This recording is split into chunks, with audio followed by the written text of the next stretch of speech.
kúrili ľudia, keď ešte neexistovalo uhlie ani stromy? No, stromy vždycky boli a drevom sa kúrilo a v peci sa kúrilo a taký šporák bol. No ale ja sa pýtam na časy, keď ešte tie stromy neboli ani uhlie. Stromy vždy boli. Neboli, boli časy dávno, keď neboli. My museli byť, lebo moja stará mama a prastará mama mi rozprávali, že stromy u nich boli. Hrozno bolo, jablone boli, hrušky boli, slívky boli. Ale ja hovorím o tých časoch, ešte pradávnych časoch, keď tie stromy neboli. Stromy vždy boli. Za to viete skadiaľ, že boli vždy tie stromy. Stromy vždy boli, lebo už ako starú prababku som ja mala. A stále nám hrozno posielala na každé Vianoce, ako malým detičkám, také, čo som mohla mať 2 roky. A sestra ešte sa len potom narodila.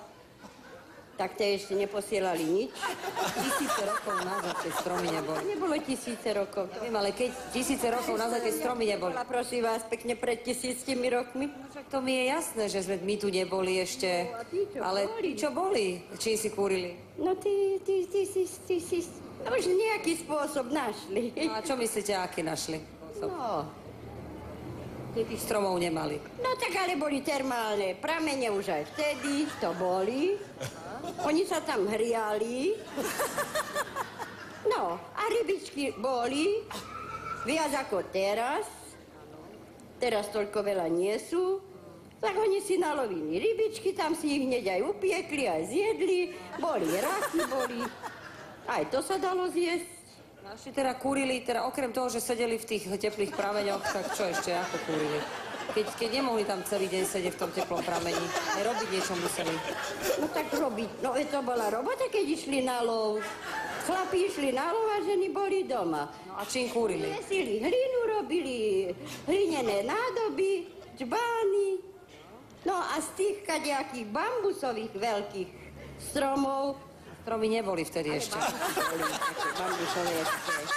To boli. To mi nevyvrátite mne, lebo to bolo. Viete, skadiaľ, že boli. A také kadejaké vrby vyrastali a z toho si plietli košíky. No a potom ešte, keď bola hrubšia tá vrba, tak si vystrúhali aj lyžičku, aj vidličku z toho a jedli z drevenej lyžičky a z jednej misy všetci.